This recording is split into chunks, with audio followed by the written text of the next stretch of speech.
Morning. How you doing?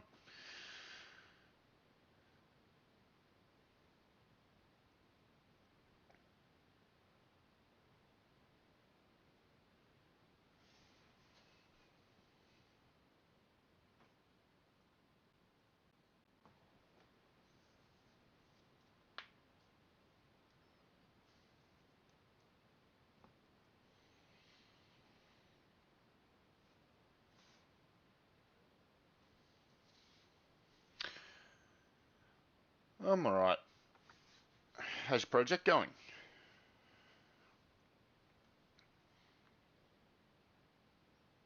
You testing anything yet?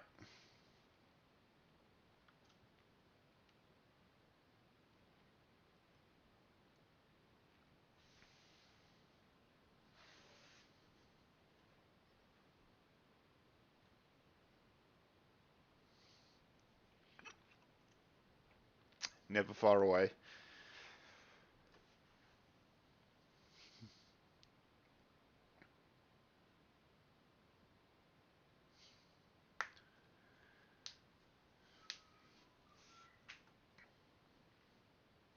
What project are you doing, Ender?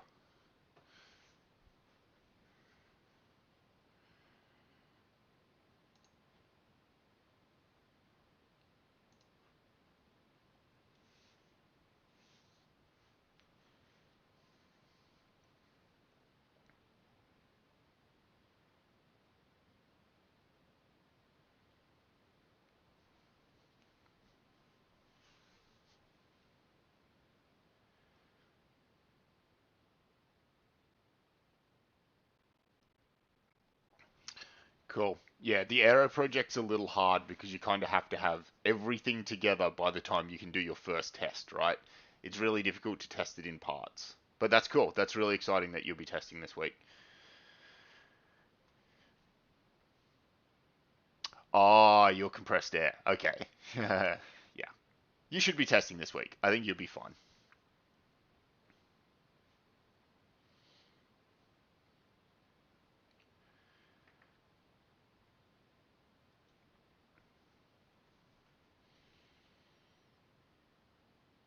Morning.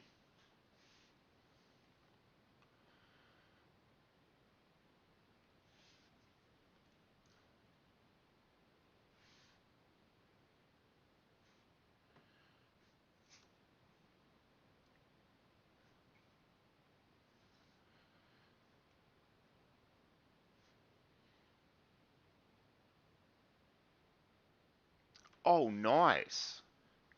That's awesome. Coordinate-based systems, super cool.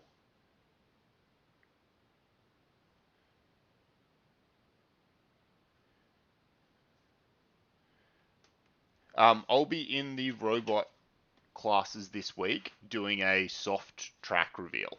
So you're going to get your track reveal in week 11, but I'm giving out a little bit of it this week and letting you ask any questions and stuff like that. But having a bit of a mapping system will be super helpful to you. Your final report for Enviro, Juan sent me the discipline specific stuff, so I just need to post it. He actually sent me that over the weekend, so I'm a little bit lazy there. I will be able to post the draft version of your Enviro discipline specific stuff today. I just need to not forget.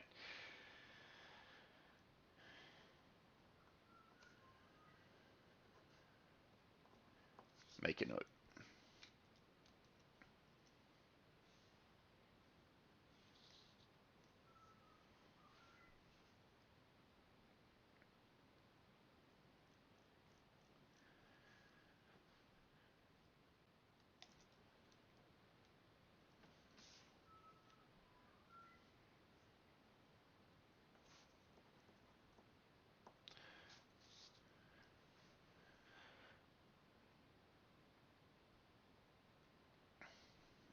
I'll just check if we're still gathering people. I don't expect an enormous amount of people coming in today.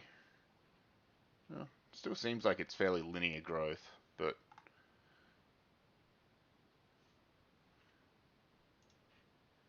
I imagine this is my mainly going to be the regulars today. So look, there's no content today. This is a purely Q&A stream. I imagine this week and maybe next week these are going to be smaller streams because everybody's focused on their project, which is totally fine. That's where I want you spending your effort. So I'm going to be here as long as there's questions. Talk about anything you guys want to talk about. And then we'll wrap it up as soon as there aren't any more questions, and you can get back to your projects or your other subjects or whatever it is you need to do. Okay, so good question from Sophie. In this week's lecture, you said that we're allowed to use our previous reports in the final report. Are we allowed to use milestone information as well? Yeah, totally. So that's part of the reason why the milestones are the way they are and that they have a deliverable is specifically so I'm hoping a lot of those deliverables are things that are going to essentially end up in your final report. So if you're doing a good job of, if say your milestone was to do some research into something and write a 2-page summary of it, that is like totally appropriate to just maybe, reformat a little bit, rephrase a little bit, and make up part of your introduction. If you've done some property testing or some prototyping as a milestone and you took some pictures of it to hand in as your deliverable, they can directly become figures in your final report. I'm totally okay with that. That was very intentionally designed that way. Now, be super careful. I'm saying you can do that. That is forbidden across the rest of the university. You're not normally allowed to do this. It's self-plagiarism. You're not allowed to get marked for the same thing twice. And normally, yes, you can get in a lot of trouble for doing this. I'm explicitly telling you I want you to do this because I explicitly designed my assessment task this way. So just because Dylan said you can do it isn't going to get you out of trouble in other subjects. But yeah, 100%. If you've been kicking ass at milestones, you've been kicking ass at your first report, totally use that for your final. If I make a risk assessment for my team as a milestone, can we all use that same document in our report? Yeah, that would be fine. Generally, when we do something like a risk assessment, it's nice to have to do them in teams. One person generally leads them, which is obviously you, but having other people chime in and contribute is always nice. But yeah, you don't write 4 different risk assessments. You write one good one, and everybody uses that. So that's totally okay. They should, when you do your risk assessment, it should have who the author was, which will be you, and everybody would have you listed as the author, and then, we'd know who that is. So that wouldn't be plagiarism. Totally fine.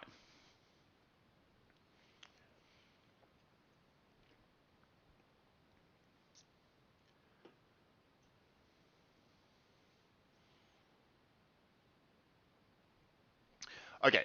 I got confused with Appendix A. Fair enough. We submit that with the final report or separately as a reflection assessment. Almost certainly with the final report. Historically, that's how we've done it. All right. So you'll submit one document, which is your report, and then it will have an appendix or part of that same report, and that appendix is your reflection. So we essentially mark that document out of 35. 30 for the report, 5 for that reflection. Sometimes it's useful for us when we're looking at your reflection to be able to go through your report, remember who you are, what team you are, that kind of stuff. And also partly it just simplifies the submission process for you. I don't want you to submit your final report and then forget your appendix or something.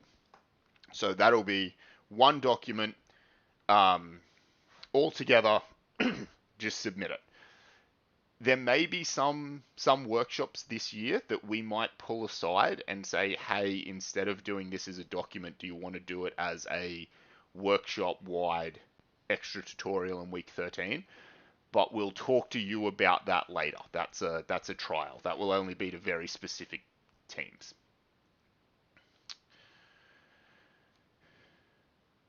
If we decide to do something from our milestone or first report, do we have to reference ourselves? Generally, if you've published something and you put it in the public domain, then you would reference, you'd self-cite, which is always fun to do, to have to cite your own work in a paper. But so I have no problems with you self-citing. If you consider your first report to be a report, you can totally self-cite that. Your milestones, however, I wouldn't worry about them. They're not something that's been put out publicly. Other people wouldn't have access to them. That's just work you did on the project. So I wouldn't cite your milestones. Um, Maybe clarify that with your workshop leader if you'd like to, just to make sure you do whatever they agree to in that circumstance. It's a little bit open to interpretation. I don't require you to cite milestones though. For the civil project, is it okay to include photos of our sketches for the tank, or should we draw it up on a program? Sketches are totally fine. You don't you don't need to get to a program. Nice engineering sketches, totally acceptable thing to put into a report. Okay. Try and make sure they are nice, they are neat, and you get a high quality photo of them, or better yet, a scan of them is much better. But you do not need to go and learn a program in order to do that at all. I wouldn't advise actually in civil using a program for many things. I would be either hand sketches or strand. There's not a lot of room for a mid-ground program in the middle of that. Sorry, there's not a lot of need for a mid-ground program in the middle of that. Okay, what referencing system are we using? So this is totally up to your workshop leaders. All right. So that's going to depend on different disciplines. So I know in chemical engineering, for example, it is incredibly standard that APA is used. So in the ChemEng brief or the DCEL brief, you'll almost certainly be spec'd that you must use APA. In the electrical project, for example, they don't use the APA system, they use the IEEE system. So they'll almost certainly be spec'd that. Whereas other projects don't care and will say you can use whatever you want.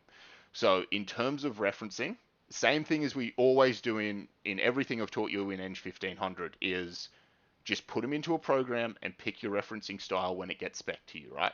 Put them in Word, and if it asks for APA or it asks for Harvard or it asks for IEEE, you can just select that from the drop-down menu and you'll be fine. But check your discipline-specific project brief when it comes out officially, which is Friday, week 11. Okay? Yes, there is going to be a lot of difference between the different projects here. It was one of the interesting things of right back at the start when I built 1500 for the first time. It was one of the questions. I went around to all these different academics and asked them what their opinion on referencing is and what we should be teaching, and I got a different answer from literally every academic I asked. So we are deliberately leaving some freedom into it here.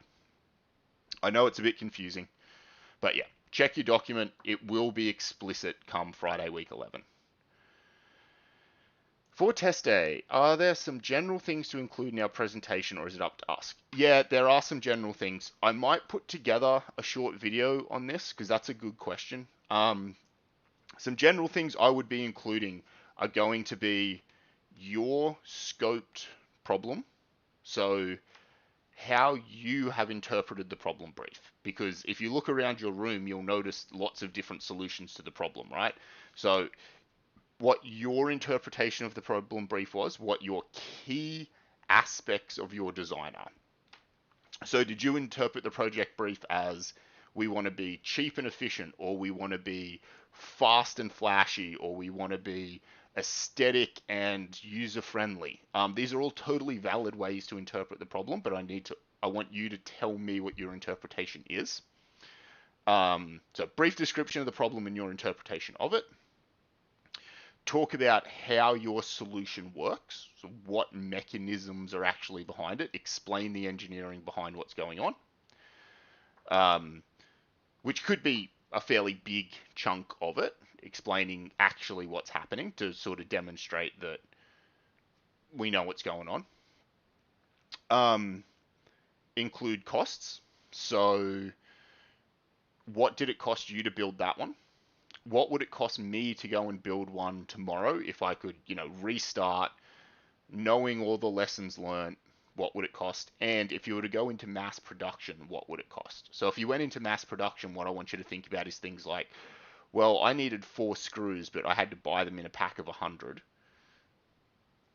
you can do the maths on that and go, all right, at mass production scales, I would only need to buy one packet of screws per um, 25 solutions. So you can kind of dilute those things out.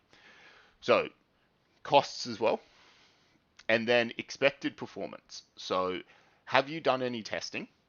What do you what did you get out of that testing that you'd done? What do you expect it to do when we perform the testing? So it depends on the project a little bit, but a lot of them you will give your presentation immediately before it's tested.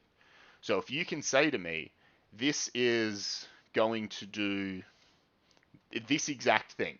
It will take a long time to start, but once it gets going, it'll go really well up until this point, and then it'll fail miserably. If it does that, that demonstrates to me that you have an excellent understanding of your project. All right. So tell me how you expect it to perform based on previous testing or calculations or whatever you've done. And then right at the end of that, just sum it up, conclude it for me, recommend that this is a good solution or recommend that it's a bad solution to the problem. So all of that is very easy to do in 2 minutes. I know it sounds like a lot, but a lot of those things are literally like 1 or 2 sentences long.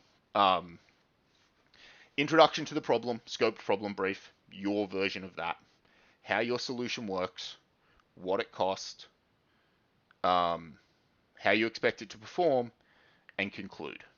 Okay? Is that worth me making a video out of for those who are in here? Do you want me to make a 15-minute video explaining those points, or is that simple enough? Was that what you were already thinking? Happy to do either or. Obviously, it's going to vary based on your project as well. If you're in surveying or education, your problem brief is quite different.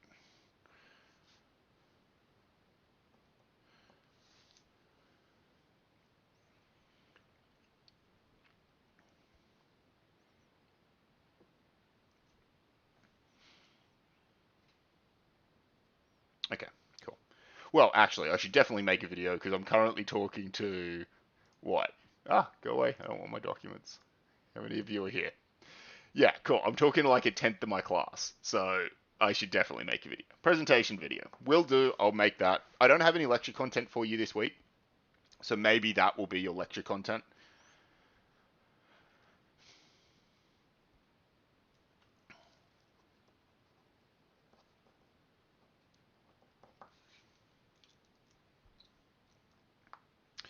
Awesome. All right. What else can I help with?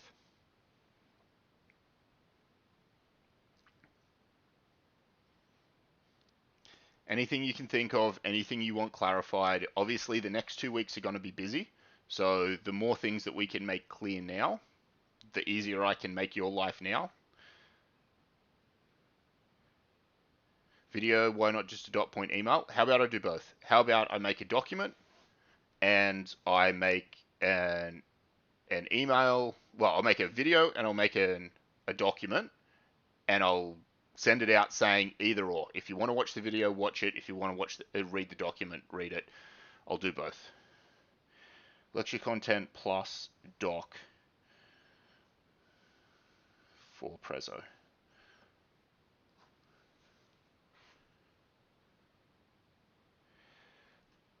For the surveying presentation, talk with Alex in the workshop and get that clarified. Yes, yours is different because you'll be a much longer presentation. It'll probably follow pretty much that same format, but it'll be longer, obviously. I'm just trying to think it through. It'll probably follow roughly that same format. It'll maybe have a little less on costs, a little more on how it works, and a lot more on your preliminary testing. But talk with Alex about it.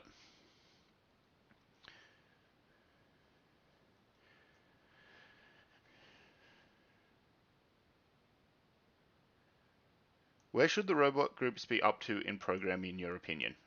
You should be pretty confident with each of the individual track pieces by the end of this week. You should be really, really confident with all of the individual track pieces by this week.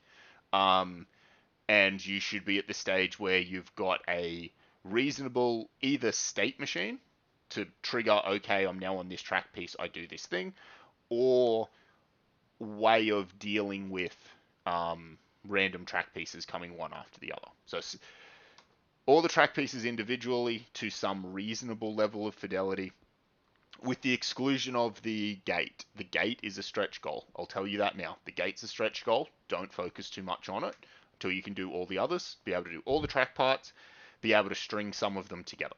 Okay? Happy either way, video sounds like extra work. Yeah, I mean, it is a little bit of extra work to double up here, but if it saves some people some questions, it'll probably end up saving me work in the end, so that's all right. I have, I did get this feedback last year that some people prefer videos, some people like documents, and having both seem to satisfy both parties. So I will try, and I mean, that's what I did for the lecture on the weekend, right? It was just a document that I went through, so it seems to help people. I think it's worth doing. It won't be hard. For the environmental, when calculating the runoff area, do we need to use a topographic map?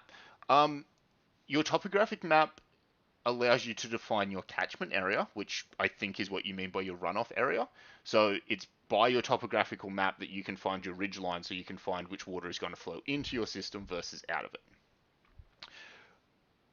That's my knowledge of that. I would 100% be asking one to make sure that that's correct. But yeah, I believe that's how you do it. That's how we used to do it in the old project anyway. For the desal project, are we expected to reach the nominal value of water produced in past years? Most groups have struggled to come anywhere near this value. Yeah, so it's something that we want you to be able to discuss why you may not make it. So that's a value that you should be able to reach, and most teams would be able to reach that if on like a second iteration of their project. So a lot of the times people can easily, for example, vaporize that much water. They just can't necessarily condense it and recapture it or something like that. So you're not going to fail because you don't meet the nominated value, all right? But most of these projects have a nominated value which is reasonably ambitious, and we want you to talk about your attempt to get there. And if you don't get there, why you didn't. What was it that was your false assumption? Because if you do the calculations, you should easily be able to get there. So aim to get there.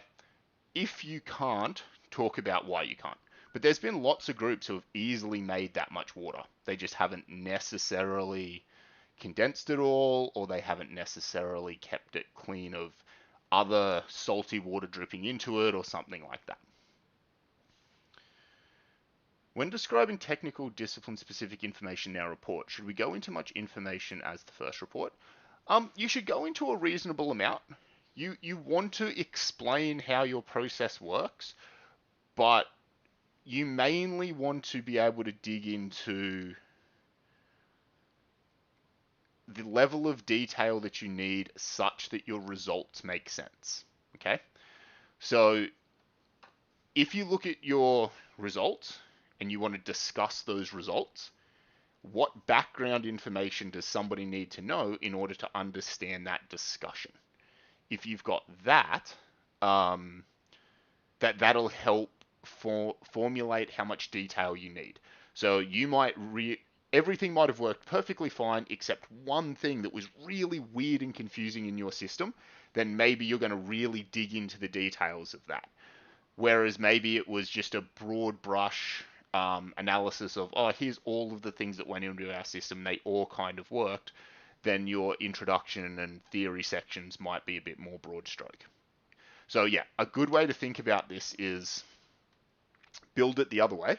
Have have a crack at an introduction, then write your results and discussion, and then go back to your introduction and figure out what it actually needs to have in it.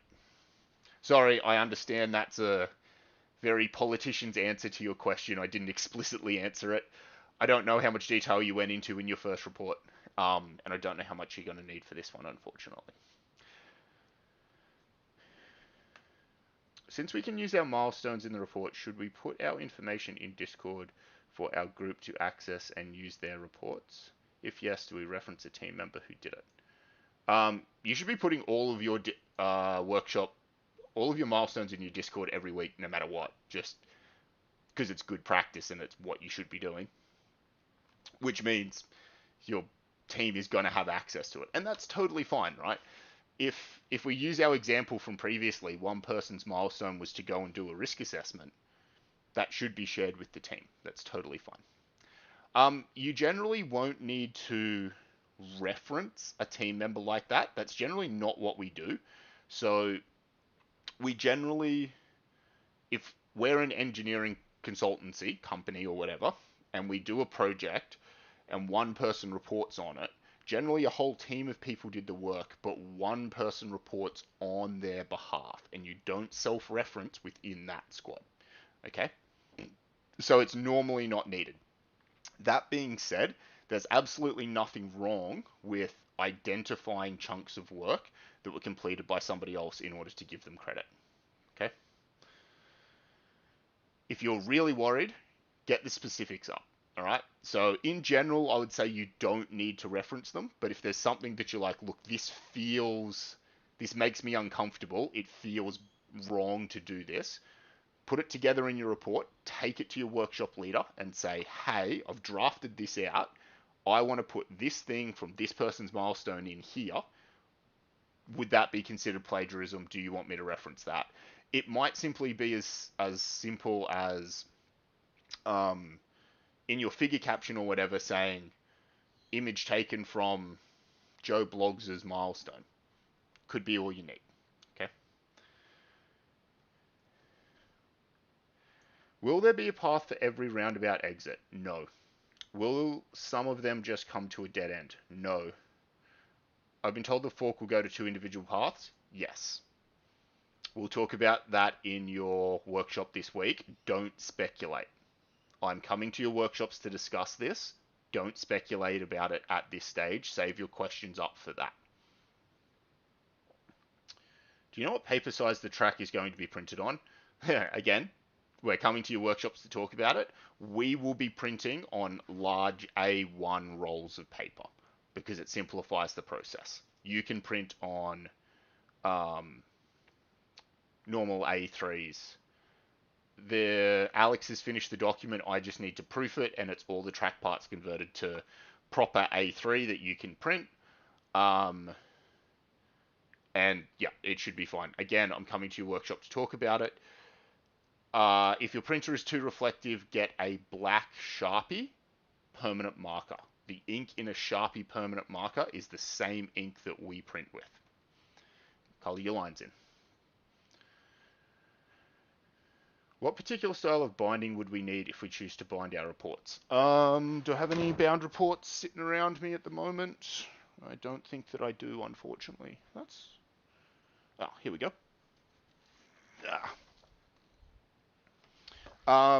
Plastic ring binding is totally fine. This is like the cheapest, most default type of binding. This is perfectly acceptable. You put a plastic piece on the front, a plastic piece on the back, and you get plastic ring binding. Totally fine. The other option is metal ring binding. This stuff, so it's just a metal ring that you see in these types of books. You can get them put into stuff that you get bound as well. Totally fine. All right. Both of those are pretty nice. The metal is much nicer to mark. Sometimes the plastic ones, like the teeth, pull out and then the pages get a bit messed up. But it's fine. It's acceptable. It's totally acceptable. It's fine. If I had a preference, the metal ring binding. Both of those work perfectly fine if you print with narrow margins. So if you go into a print center and you've got narrow margins, they'll often say you shouldn't bind with margins so narrow. It's totally fine. There's absolutely no problems with either of those binding methods and narrow margin printing. So both of those are really good. Don't go and try and get it like a book. A book is a problem and it does need much, much more substantial margins. I don't know if I have my thesis here. I don't. Yeah. But either of those, and they should be the stock standard ones that they give you. There's also an option where they like glue them in like a book. Don't go for that. Just go for either of the ring binding, metal or plastic. You can also spray some matte varnish over the top. Yeah. Um, you we will have some track pieces in the room. We have some track pieces in the room now, so you'll be able to calibrate line sensors on those if you would like. They're not your track pieces, they're old ones from last year, but at least the ink will be the same.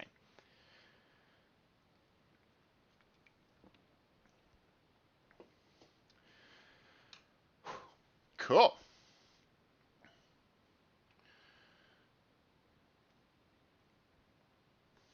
Did I miss anything? Is there anything else I can help you guys with?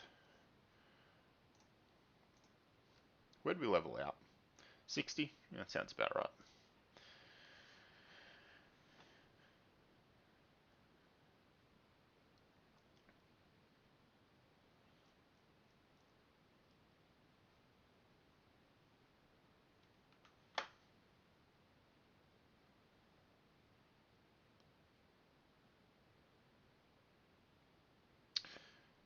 I have a completely random question. As an engineer, would it be good to know a second language? If so, what languages are the most useful? Python. Um, English is essentially engineering's a little bit different, but at least in scientific literature and research, English is your universal language without a shadow of a doubt. If you wanted to learn another language, I would be learning a programming language. If I could be more fluent in anything, it would be another programming language. Other than that, it's gonna end up where you work. All right. So it, there's no clear obvious second option to English, um, unfortunately. So my old best mate moved to Germany. Obviously, his ability to speak German becomes super important. But if he'd moved to France, his ability to speak French would have been important. It's difficult. There is a strong argument that because we do so many of our relations with China, that Mandarin is a great choice. That there is a solid argument for that, but you know it's difficult.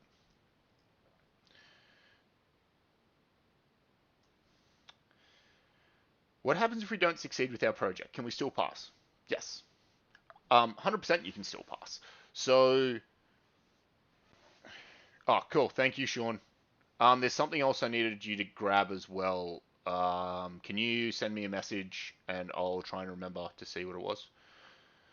Uh, if you don't succeed in your project, can we still pass? Yes. So there's a reason that the project is worth 30% of the course and the milestones are structured the way they are and the reports are structured the way they are.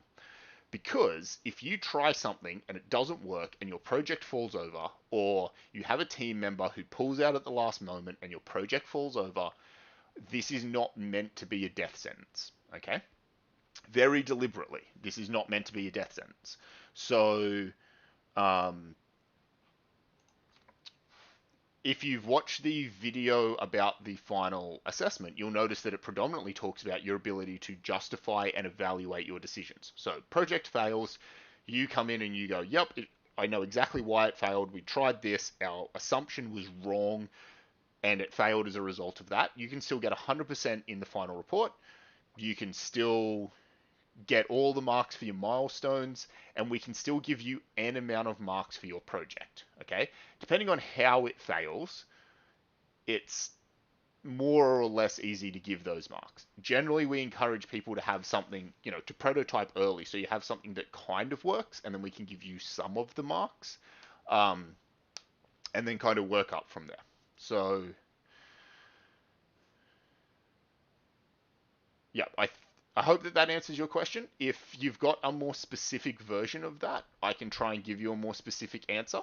But very much this course was designed that just because your project tanks, it is not a death sentence in this course. That's why there's so much reporting. That's why there's so many milestones. That's why all of those things, right?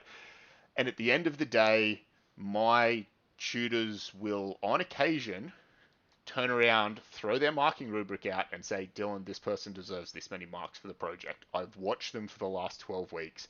This is what they've earned, whether their project shows it or not. and then I give them a mark as a result of that. All of these things are options to us, okay? It's one of the reasons I don't prescribe a marking rubric for the projects. C is good for microprocessors. Yes, C is a fantastic language to learn for microprocessors. There's a few things that C does really, really quickly that Python doesn't do, like image recognition and I think matrix optimization or something. I don't really use them for these things, but there's a few things that will just melt or things that are way easier to do with C on a microprocessor. A microprocessor like an Arduino or an STM or a Raspberry Pi or something like that. C is a great language for you to learn. Is the robot navigating the course marked? We can talk about that in your project. Your robot's ability to find goals and then return to its start point is what's marked. Fortran is not the best language, Sean. You know it's not. It's the worst.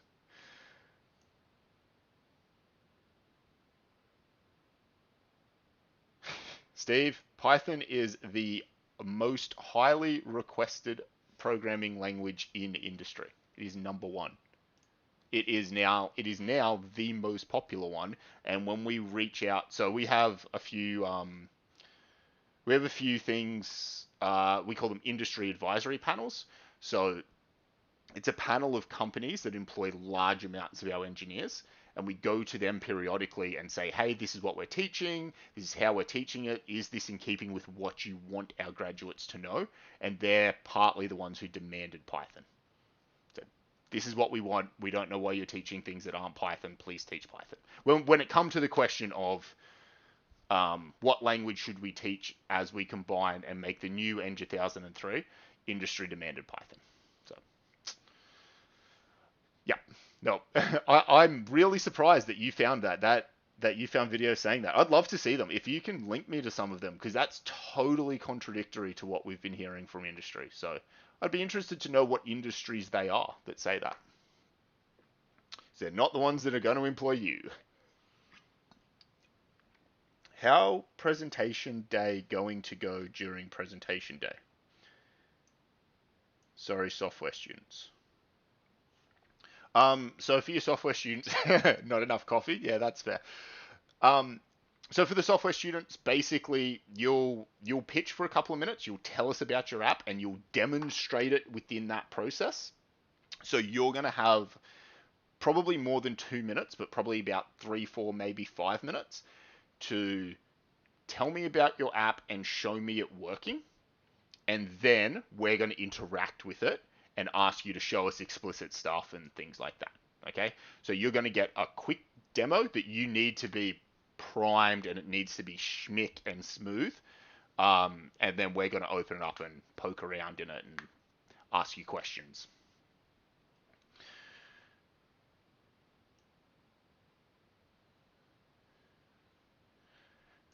This week for my milestone, we accidentally made 2 milestones the same. Okay.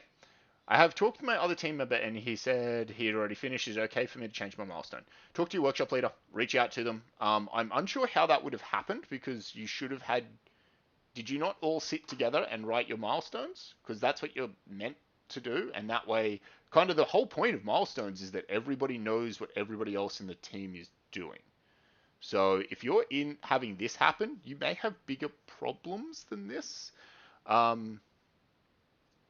So yeah, I don't know.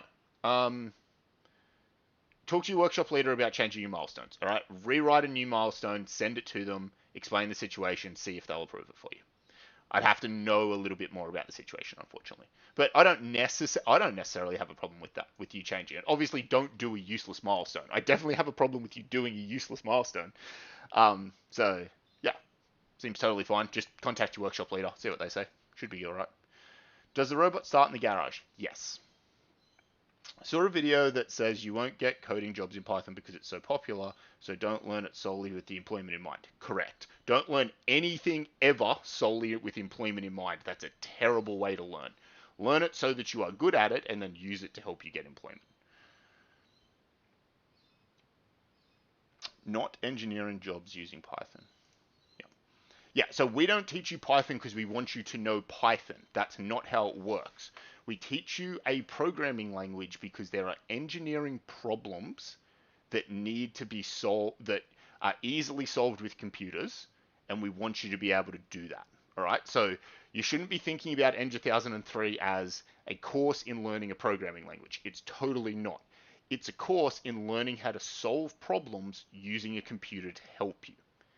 With that knowledge, and it simply works through the language of Python, because when you get out and you encounter other people solving problems, the most likely language they're doing it in is Python. Okay, so yeah, that's a better way to think about it. Don't stress about the language. In reality, it's totally irrelevant what language you learn in. You can learn in C, you can learn in MATLAB, you can learn in Fortran. It doesn't matter. What you're learning is how to use a computer to solve engineering problems, and that is fundamentally important to your success as an engineer. The other bit's just, oh, this is the common language everybody else speaks. Hey, that'll make it easier to talk to other people.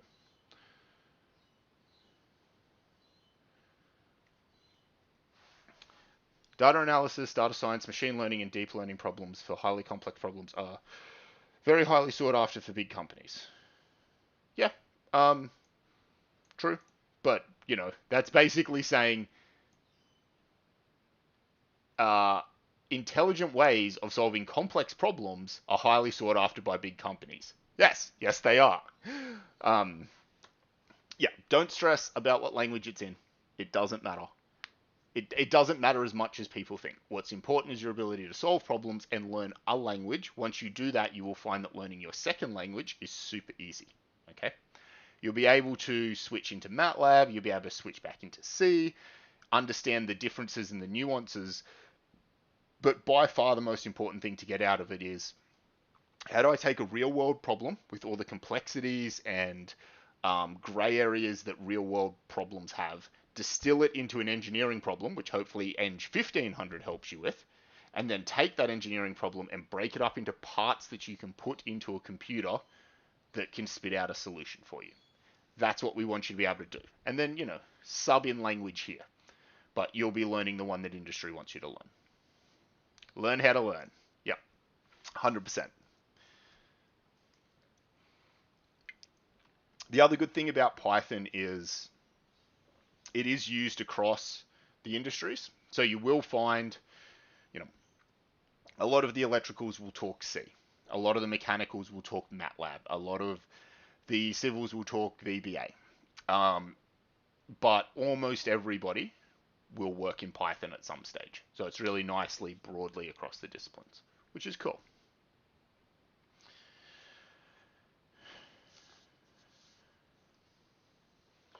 Is Eng 1003 doing Q&A live streams in the end? Did they end up going with that?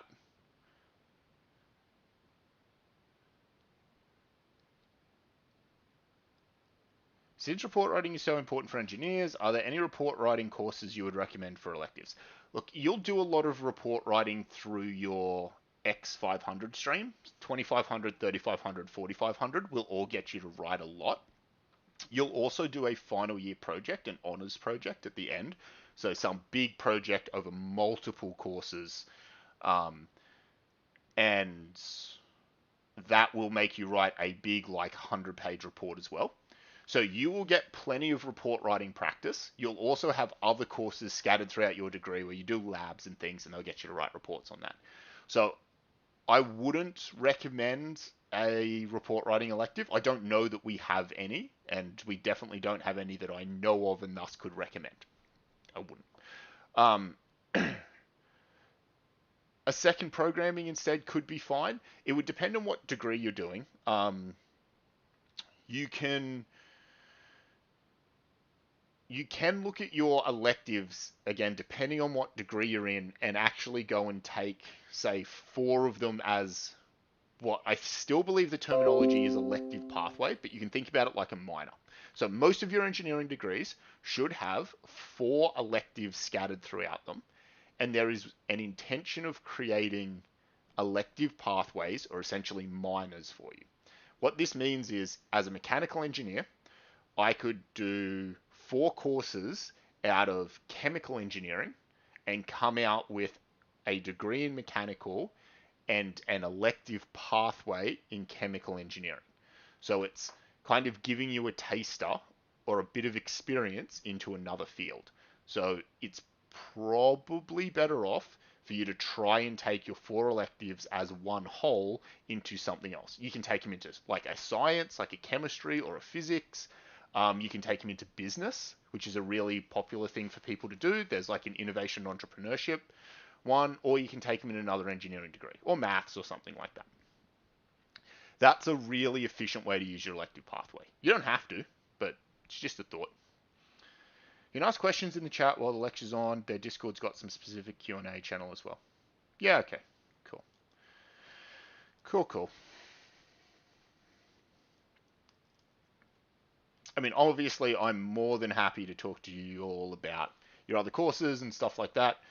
Just making sure you've got the opportunity to reach out to somebody who might know more than me about this. Brenton's pretty all across a whole bunch of different programming languages as well. So he'd probably be a good person to chat to if you've got access to him.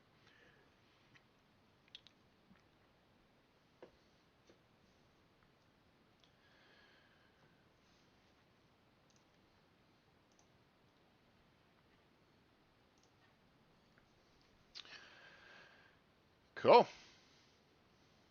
How we doing? We got anything else you guys want to go through?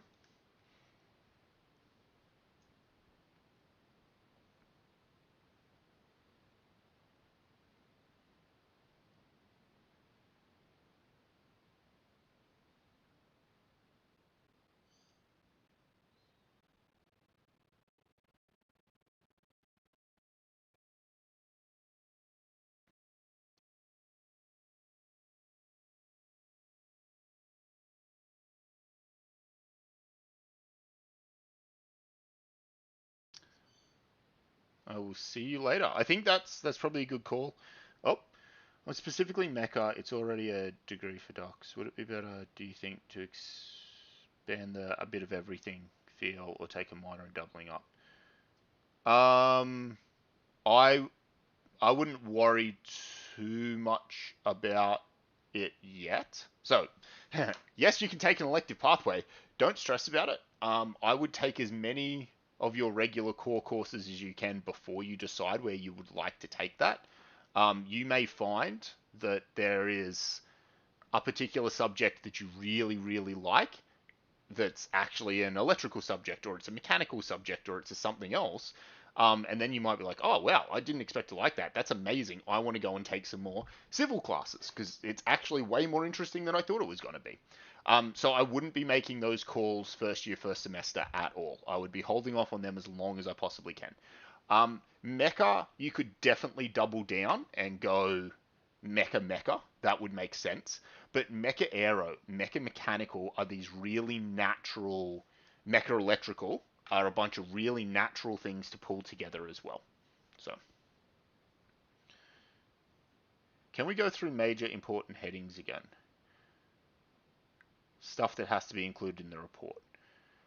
Um, I mean, I'm happy to talk about stuff that needs to be included in the report. Have you watched the video from the weekend, and do you have a more specific question than that? I can pull it up, and we can flick through it. But yeah, can I get what exactly can I help you with? Otherwise, I'm just going to ramble about stuff again. So, is there anything specifically I can help you with there? With assessment 6, where will we submit the teamwork and self-reflection? So it will be an appendix to the report. So it's just part of that same report. One document with the report and this appendix as part of it. Okay, so it all goes together. You'll basically do one submission for two assessments there.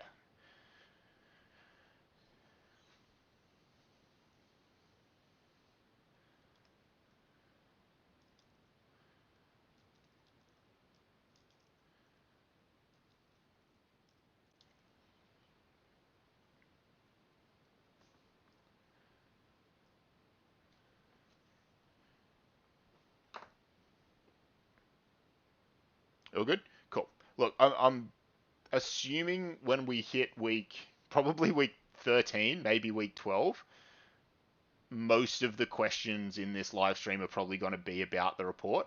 More than happy to go through them. I just, yeah, figure out what you want to ask. Happy to go through it with you. Also happy, I'm going to see most of you in your workshop this week, so happy to field questions there too. I think that's probably the good call from now. So we might end this here. I'll be in as many workshops as I can possibly be in this week. Title at Appendix A, because you've been asked to title at Appendix A. Even if you only have one appendix, you still title at Appendix A. It's still what's done. So, yeah. I'll see you in your workshops this week, hopefully. I'll see as many of you as I possibly can. If you have questions and you don't see me this week, feel free to Discord me or email me, and I'll obviously be here next week to help you as well. But other than that, get back to smashing out your projects. It's super exciting. I'm really happy with how people are going. I'm stoked with how many people are already testing. It's amazing. I'm really excited for this week. I'm really happy with how the course is going. So get back, focus on your projects, knock them out of the park. I'll see you at the very latest this time next week, but I hope to see you before that. All right. Thanks, everybody.